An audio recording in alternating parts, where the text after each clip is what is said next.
잘 지내셨습니까? 설교를 준비하면서 설교가 쉬워야 되는데 늘 쉽게 설교하려고 최선의 노력을 다하는데 자꾸만 어려워지는 것 같아가지고 부담이 큽니다.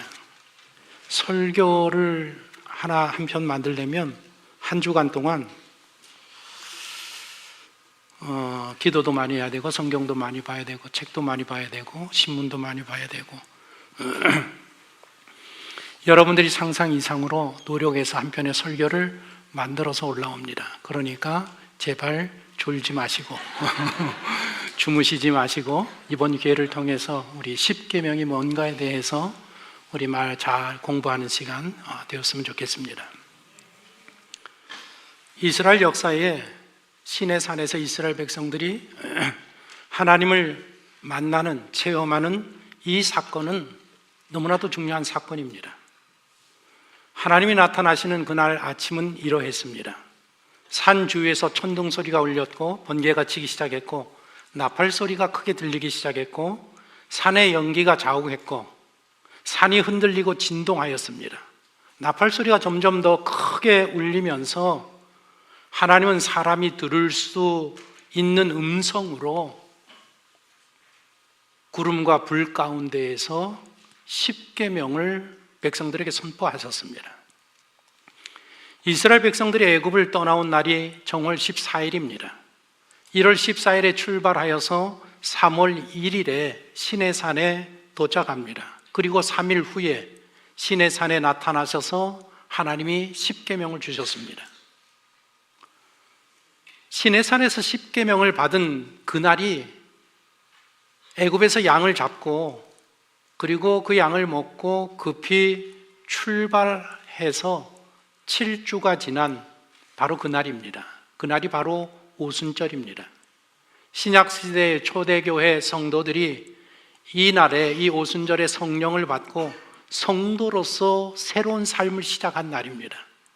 구약시대 이스라엘 백성들이 바로 이 오순절 이날에 하나님의 백성으로 10계명에 충실한 새로운 삶을 살 것을 하나님 앞에 요구받은 날입니다. 출애굽의 1차 목적지가 시내산이었었습니다. 하나님은 모세에게 백성을 이곳으로 이끌어 오라고 말씀하십니다. 출애굽 3장 보면 하나님이 이르시되 내가 반드시 너와 함께 있으리라. 내가 그 백성을 애굽에서 인도하여 낸 후에 너희가 이 산에서 하나님을 섬기리니 이 산으로, 이 시내산으로 데려오라 말씀하셔서 지금 그 시내산에 도착하게 된 겁니다. 바로 이 산에서 이스라엘 백성들이 정식으로 하나님의 백성이 되게 됩니다. 시내산에 도착한 모세가 분주하게 하나님을 만나러 시내산을 오르내리게 됩니다.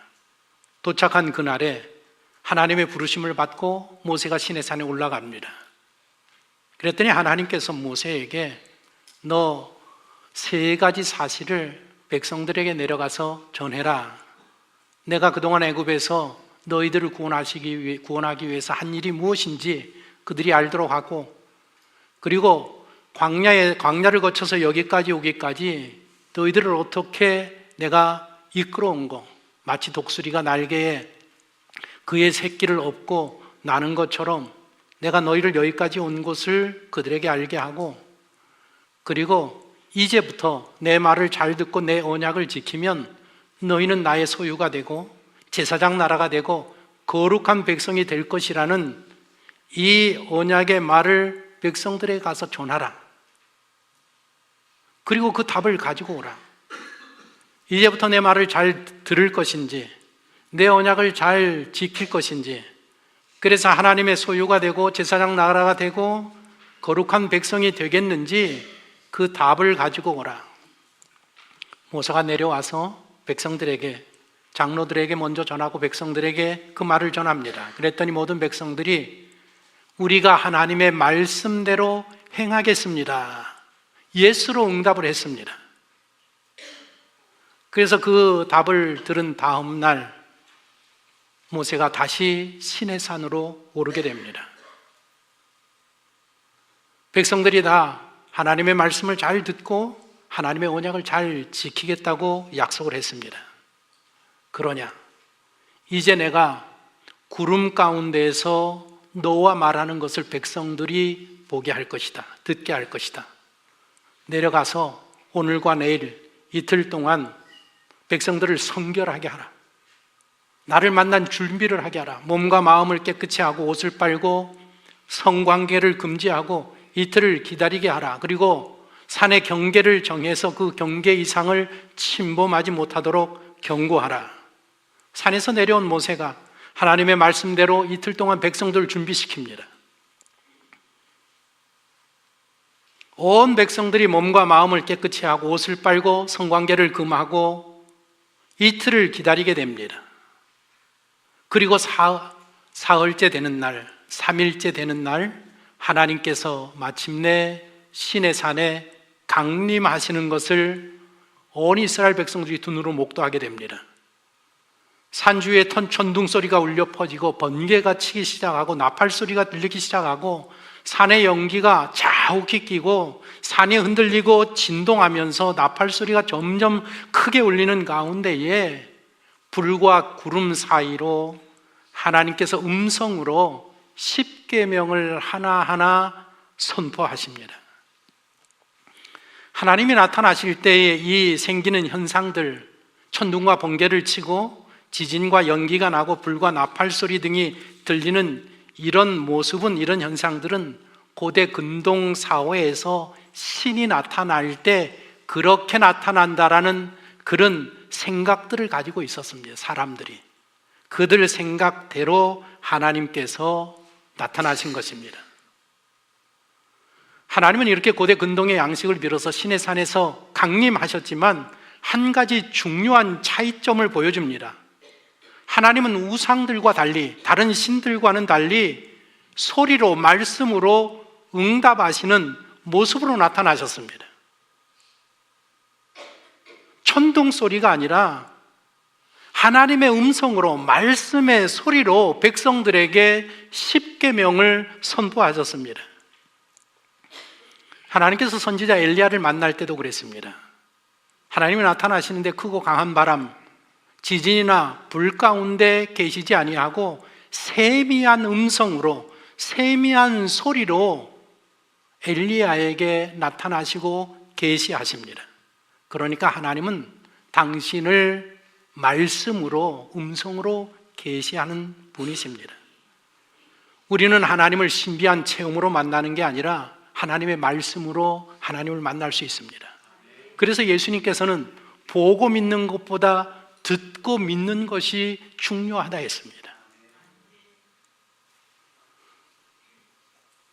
서양 문화의 토대가 되는 문화는 헬레니즘과 헤브라이즘, 이 두 가지 문화입니다.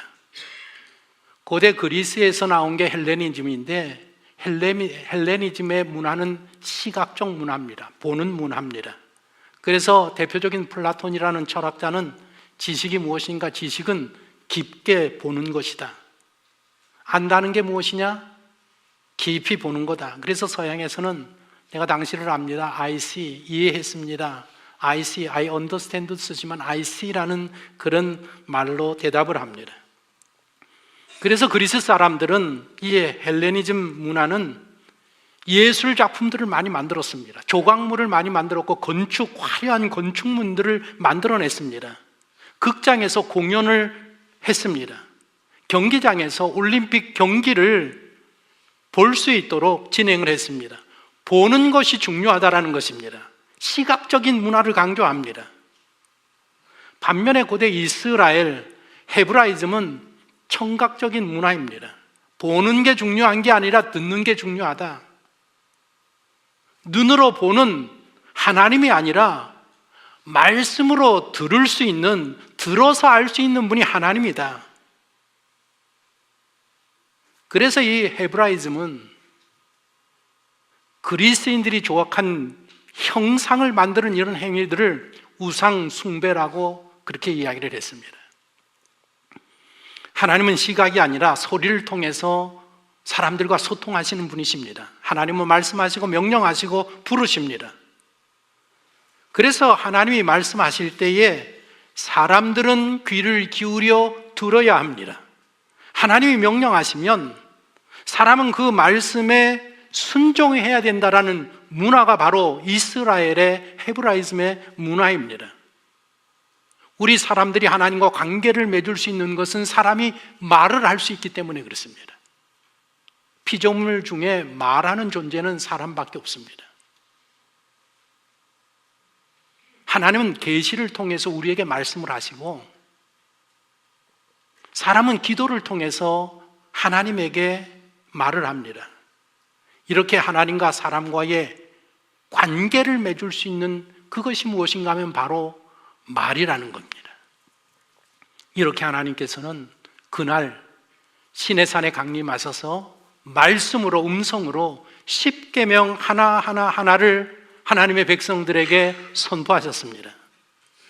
그 하나님의 계명을 온 백성들이 시내산 아래서 서서 듣는데 그 하나님의 음성이 얼마나 두려운지 서 있을 수가 없었습니다. 많은 사람들이 기도하기를 하나님의 음성을 한번 듣게 해주십시오. 여러분들 죽습니다. 너무 두려워서.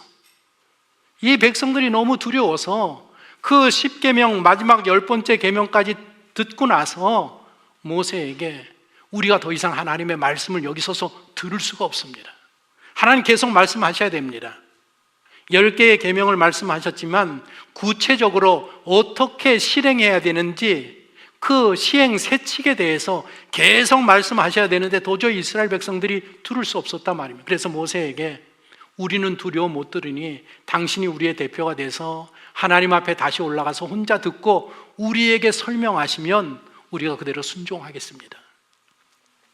그래서 모세가 대표가 돼서 다시 한번 시내 산으로 올라갑니다. 등산 좋아하십니까? 300-400m 산 오르는 것도 얼마나 힘든지 모릅니다. 시내 산이 2000m가 넘는데 그 높은 산에 그렇게 열심히 왔다 갔다 정상까지 보통 일이겠습니까? 모세가 대표가 되어서 올라가서 하나님과 독대해서 이제 하나님에게 가르침을 받습니다. 시행세칙에 대해서, 교훈들에 대해서 혼자 다 받고 내려옵니다. 내려와서 이제 다시 지도자가 되는 아론, 나답, 아비후 3명의 제사장과 대표되는 70명의 이스라엘 장로들을 데리고 시내산으로 올라가서 하나님과 마주해서 언약식을 맺습니다. 이제부터 우리가 하나님의 이 십계명의 말씀, 율법의 말씀, 시행세칙들을 철저하게 잘 지키겠습니다. 하나님 말씀에 순종하고 이 언약을 지키겠습니다. 그렇게 약속하고 하나님은 이제부터 너희는 내 백성이다. 제사장 나라가 된다. 거룩한 백성이 된다. 그렇게 해서 하나님과 시내산에서 언약을 맺게 됩니다. 그 후에 모세가 다시 홀로 산에 올라가서 40일을 머물면서 성막에 대한 지시를 받습니다. 이제부터 내가 성막에 임재할 거다. 성막은 이렇게 이런 사이즈로 이렇게 만들고 이렇게 해라. 그리고 성막에서 어떻게 제사를 지내는지 그 성막에 관한 법을 자세하게 40일 동안 교육을 받고 내려올 때에 마침내 하나님께서 두 돌판에다가 10계명을 기록해서 그 주신 10계명을 들고 내려오게 되는 겁니다. 유대인들의 미드라시를 보면, 미드라시는 뭔가 하면 그 유명한 랍비들이, 종교 지도자들이 성경의 말씀을 해석해 놓은 책을 미드라시라고 합니다. 그래서 그들에게는 모세오경과 미드라시와 탈무드가 있습니다. 이 미드라시라는 이 부분에 두 돌판, 이 돌판에 대한 이야기가 기록되어 있는데 제가 읽어보니까 랍비들이 이렇게 주석을 했습니다. 십계명이 기록된 두 돌판은 그 두 개가 같은 사이즈고 같은 모양이고 같은 무게였었다라는 것입니다. 높이가 60cm, 넓이가 60cm, 두께가 30cm, 그리고 그냥 돌이 아니라 사파이어였었다. 저 돌판 2개를 들고 내려온다라는 게 이게 가능하겠습니까? 하나님의 능력이 임하니까 그 무거운 돌판을 들고 지금 내려왔다라는 것입니다. 시내산에서 하신 언약의 내용에 대한 말씀이 출애굽기 19장에서 24장까지입니다. 이 언약의 내용을 보면 19장에서 시내산에서 언약을 이스라엘 백성들과 맺었다라는 내용이고, 20장이 10계명에 대한 내용이고, 21장부터 24장까지가 10계명에 대한 시행세칙과 교훈입니다. 그리고 25장부터 40장, 마지막 40장까지는 성막에 대한 내용을 기록을 하고 있습니다. 인류 역사를 보면 하나님께서 사람들과 3번의 언약을 맺습니다. 몇 번의 언약이요? 3번의 언약을 맺습니다. 제일 처음 노아와 맺습니다. 노아와 맺는다라는 것은 노아 한 사람과 맺는 게 아니라 모든 인류와 맺은 언약입니다. 그리고 2번째로는 아브라함과 그의 후손들과 언약을 맺습니다. 그리고 3번째로는 지금 이 시내산에서 이스라엘 백성들과 언약을 맺습니다. 이 3번의 언약을 사람들과 맺을 때 주도하시는 분이 누군가 하면 하나님이 주도하십니다. 사람이 주도해서 맺는 게 아닙니다. 인류와 사람들과 언약을 맺고자 하시는 분이 우리가 믿는 하나님이십니다. 그런데 이 3번의 언약을 보면 눈에 띄는 변화가 있습니다. 노아와 언약을 맺을 때에 하나님은 사람들에게 어떤 것도 원하지 않았습니다. 일방적으로 하나님께서 언약을 맺으십니다. 그런데 아브라함과 언약을 맺을 때에는 무엇을 요구하시는가 하면 나를 믿는, 나를 하나님으로 인정하는 모든 사람들은 할례를 받아라. 할례를 요구하십니다. 그런데 시내산에서 3번째 마지막으로 언약을 맺을 때에는 하나님이 10계명을 요구하시는데, 10계명을 지키라고 요구하시는데, 이 10계명을 시행세칙으로 분류하면 몇 가지 계명이 되는가 하면 613가지의 계명을 요구하십니다. 몇 개를 요구하신다고요? 613가지를 요구하십니다. 이렇게 많은 계명을 요구하신다라는 건 뭔가 하면 너희들이 인생을 살면서 늘 항상 나를 의식하고 살아라, 나를 잊지 말고 살기를 하나님이 원하시기 때문에 이렇게 많은 계명을 요구하시고 그 요약한 10계명을 요구하신단 말입니다. 그러니까 언약이 진행되어 갈수록 하나님은 우리들에게 큰 책임과 큰 기대를 갖고 계심을 발견하게 됩니다. 그리고 시내산에서 언약을 맺을 경우에 이전에 일어나지 않았던 또 다른 일이 일어났는데, 바로 하나님께서 이 언약의 성격이 무엇인지 말씀을 하시고 백성들에게 동의를 요구하셨다라는 것입니다.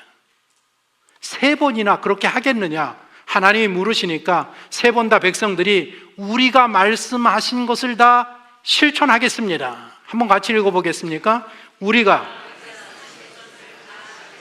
너희가 그렇게 하겠느냐? 그랬더니 우리가 말씀한 거 다 실천하겠습니다. 그렇게 하겠느냐? 우리가 그거 다 실천하겠습니다. 그렇게 하겠느냐? 실천하겠습니다.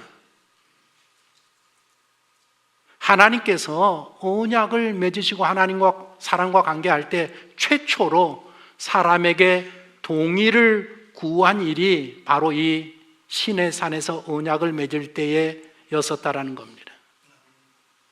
백성들이 하나님 말씀에 동의했을 때 비로소 하나님이 10계명을 그들에게 주십니다. 시내산에서의 언약은 하나님과 사람과 상호적인 것이라 말입니다. 모두 양측에 하나님도 합의하고 사람도 동의해서 맺어지는 언약이 바로 이 시내산에서의 언약입니다. 출애굽기 19장 5절 6절을 보십시오. 같이 읽습니다. 너희는 모든 민족 중에서 내 소유가 되겠고 백성이 되리라. 이 말씀을 하나님이 하시니까 이스라엘 백성들이 이 하나님의 언약의 말씀에 네, 그렇게 하겠습니다, 시행하겠습니다, 실천하겠습니다, 순종하겠습니다 약속을 하니까 너희들이 이렇게 하겠느냐? 하겠습니다. 그랬더니 이제 비로소 하나님께서 십계명을 선포하셨단 말입니다. 그게 오늘 읽어드린 본문 20장 1절 2절입니다. 보십시오. 같이 읽습니다. 하나님이 이 모든 말씀으로 말씀하여 이르시되 나는 너를 애굽 땅 종되었던 집에서 인도하여 낸 내 하나님 여호와니라. 이렇게 말씀을 딱 하고 제1계명은 나 외에 다른 신을 두지 마라. 제2계명은 이러면서 10가지 계명을 쭉 나열하십니다. 그러니까 이 본문 1절 2절 말씀은 10계명의 서론에 해당하는 말씀입니다. 이 서론이 너무나도 중요합니다. 왜냐하면 이 서론을 통해서 하나님은 하나님의 백성에게 어떤 분이신지, 하나님의 백성에게 어떤 일을 하신 하나님이신지를 규명하고 있기 때문에 그렇습니다.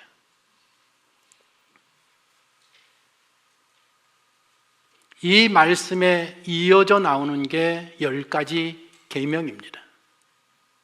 그러니까 요 1절, 2절 말씀은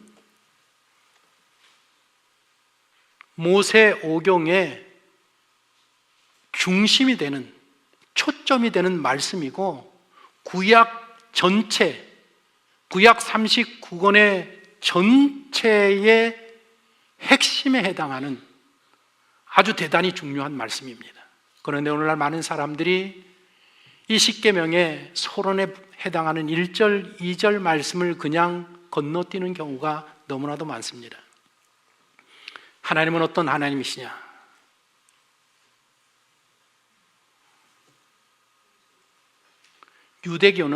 유대인들은 요 1절, 2절을 잘 들으십시오. 유대인들은 1절, 2절을 십계명의 제일 계명으로 그렇게 분별을 하고 있습니다. 그리고 우리가 말하는 1계명, 2계명을 합쳐서 두 번째 계명으로 그렇게 삼고 지키고 있습니다. 우리 개신교와 다릅니다.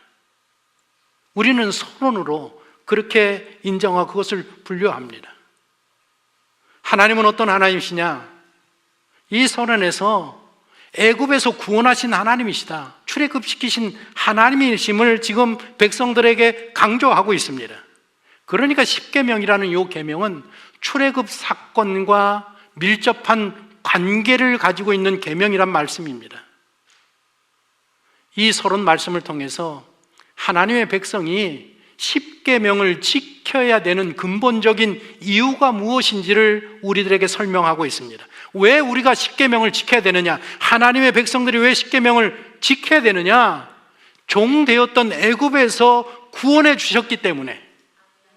왜 우리가 십계명을 지켜야 되느냐? 우리를 죄와 사망에서 건져 주셨기 때문에 십계명을 지켜야 된다라는 겁니다.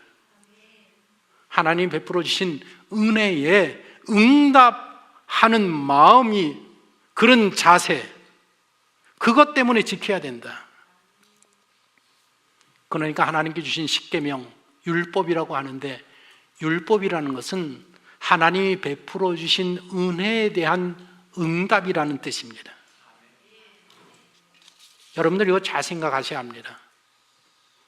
이스라엘 백성들을 구원하시고 난 후에, 은혜로 구원하시고 난 후에 십계명을 그들에게 주셨다. 순서를 보십시오. 율법이 먼저가 아니라 은혜로 구원받은 게 먼저고 그 다음에 주시는 것이 율법이란 말입니다. 그러니까 율법이라는 것은, 십계명이라는 것은 하나님의 은혜로 구원받은 사람들이 하나님의 백성이 되어서 하나님의 백성대로답게 살 수 있는 그 법이 무엇인지 그 법을 가르쳐 주는 것이 십계명인 것입니다. 그러면 애굽에서 구원해 주신 그 하나님은 도대체 어떤 분이냐? 하나님은 당신을 소개하는데 여호와라고 소개를 하고 있습니다. 여호와. 하나님이 누구라고요? 하나님의 이름은 여호와입니다. 그런데 이 여호와라는 명칭이 이게 형성되어져 가는 과정을 우리가 좀 알 필요가 있는데, 유대인들은 예수님이 오시기 그 몇백 년 동안 그 전에 유대의 랍비들이 있었습니다. 말라기가 마지막 선지자였었고 그 이후에 선지자가 나타나지 않았습니다.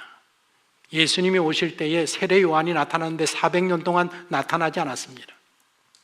그래서 선지자 역할, 종교 지도자 역할을 한 사람들이 누군가 하면 랍비들이었었습니다. 그 랍비들 중에서 최고의 랍비를 세우는데 랍비들이 있습니다. 그 랍비들이 요 선지자가 없는 그 기간 동안에 요 하나님의 이름 야훼인데 야훼라는 하나님의 이름을 사용하는 것을 금지를 했습니다. 왜냐하면 레위기서 24장 16절을 보면 여호와의 이름을 모독하면 그를 반드시 죽일지니라라는 이런 율법이 있었습니다. 그래서 하나님의 명칭, 하나님의 이름은 너무 거룩한 이름이기 때문에 야훼라는 이름이 너무 거룩한 이름이기 때문에 이 이름을 쓰지 못하도록 했습니다. 심지어는 회당에서 예배를 드릴 때에 야훼라는 하나님의 이름을 사용하지 못하도록 했습니다. 그런데 어떤 문제가 생겼는가 하면 종교 지도자들이, 랍비들이 백성들에게 종교 생활, 하나님을 교육시키고 지도하는데 하나님의 이름을 부르지 않으니까 이게 너무 어렵습니다. 그리고 이스라엘 백성들이 신앙생활을 하는 데에 하나님의 이름을 부르지 못하니까 이게 너무 신앙생활에 지장이 많았습니다. 그래서 랍비들이 모여서 야, 이거 문제가 있다. 이 문제를 어떻게 우리가 해결할 것인가? 그래서 고민하다가 히브리 사람들이 사용하는 언어 중에 가장 그 최고로 높이는 그 경어가 무엇인가 하면 주님 할 때 주라는 단어입니다.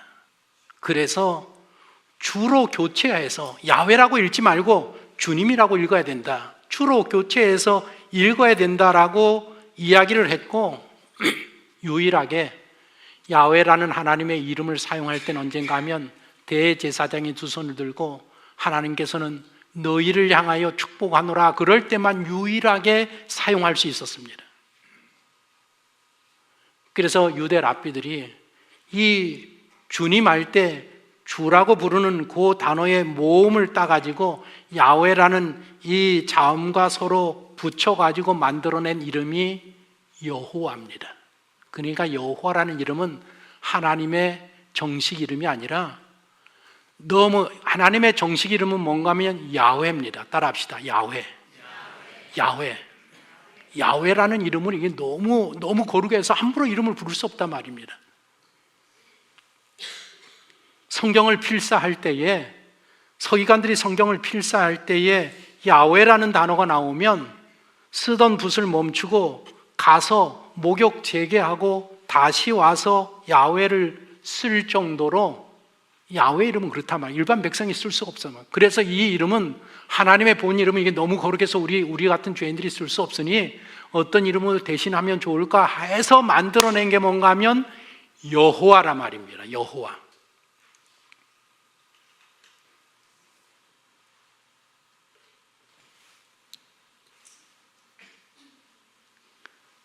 내 이름은 야훼다. 하나님께서 내 이름은 야훼다 라고 말씀하셨는데 야훼라는 뜻이 무엇인가 하면 존재한다라는 뜻입니다. 그래서 모세가 떨기나무 시내산에서 처음 하나님을 만났을 때 하나님 이름이 뭡니까? 그랬을 때 나는 야훼다. 나는 스스로 있는 자다라고 말씀하셨습니다. 우리 하나님은 어떤 하나님인가 하면 스스로 있으신 하나님, 스스로 일하시는 하나님. 이것을 요즘 말로는 하나님의 주권이라고 이야기합니다. 따라합시다. 하나님의 주권. 야훼라는 이름, 여호와라는 이름에는 존재의 주권성이 나타나 있습니다.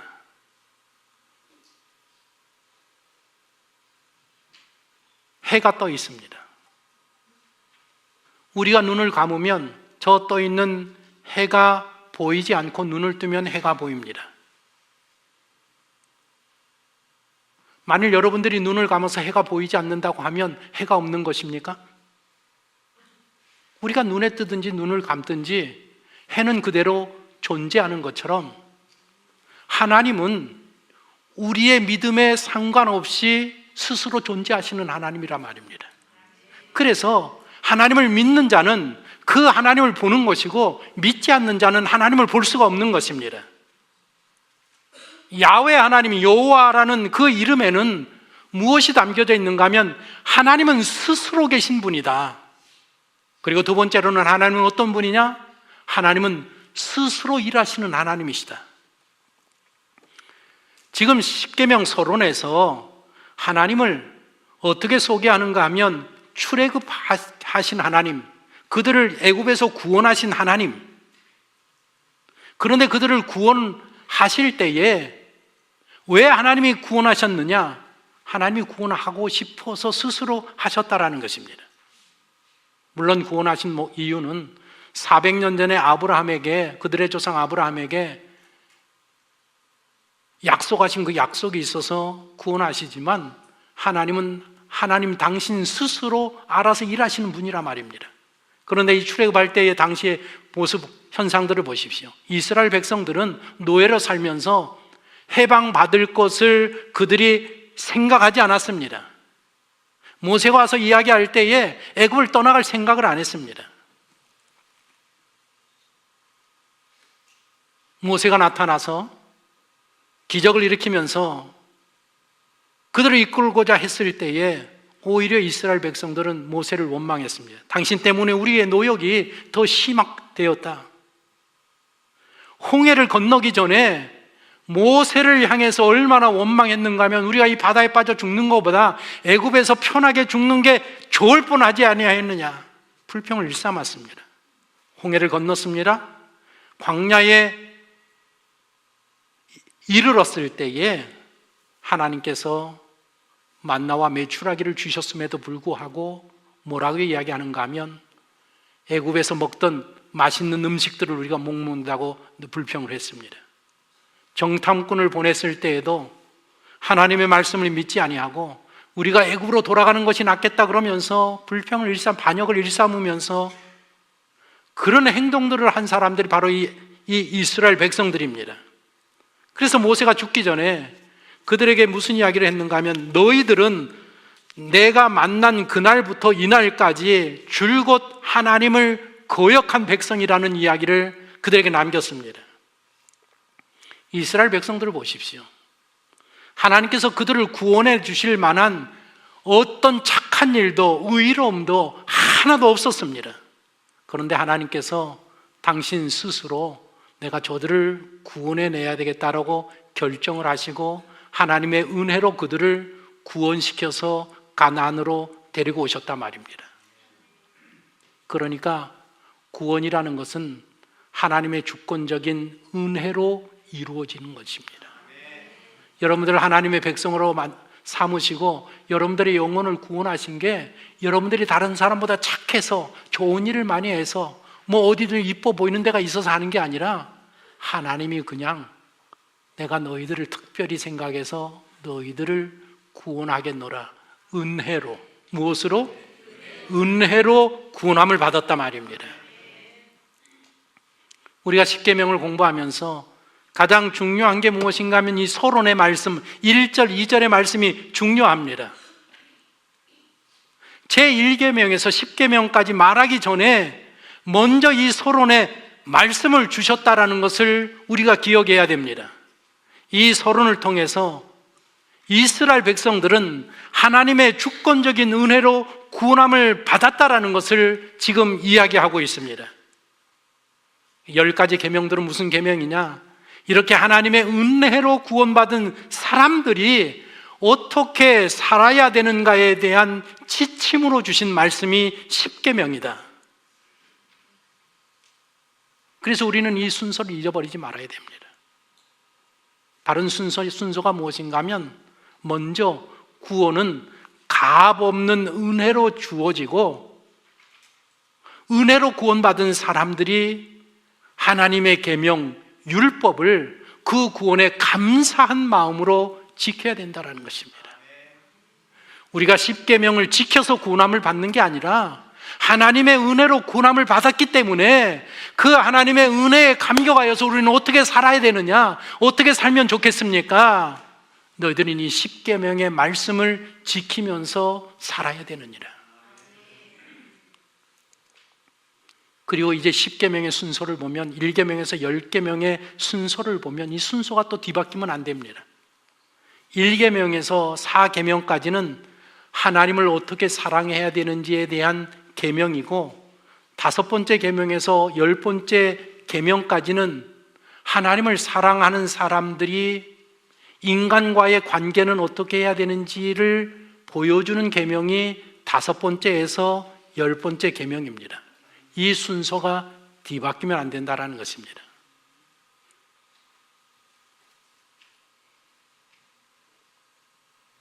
하나님을 사랑하는 법이 우선이고 그 다음에 인간을 사랑하는 법이 따라 나오는 것입니다.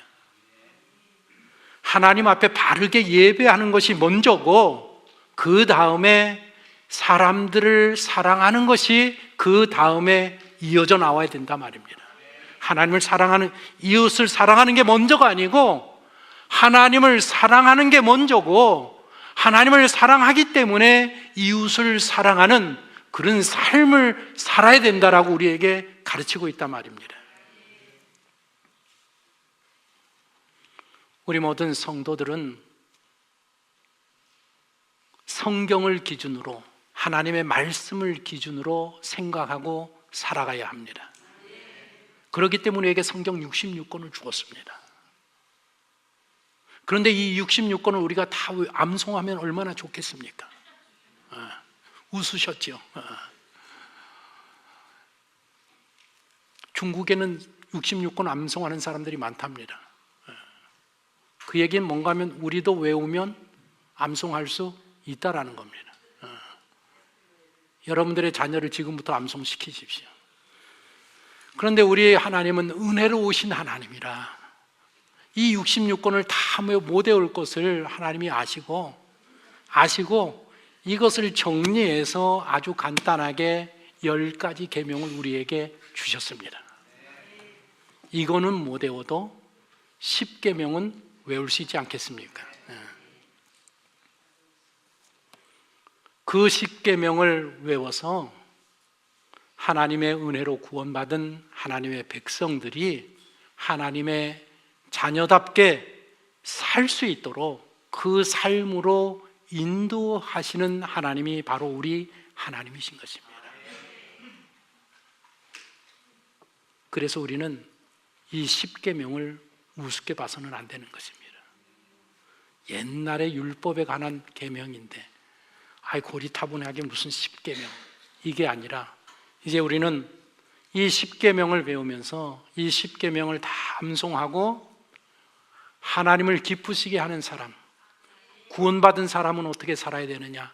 이렇게 살아야지. 그래서 10계명을 지키기 위해서 노력하는 삶을 살아내는 우리 모든 성도가 되어야 될 줄로 믿습니다.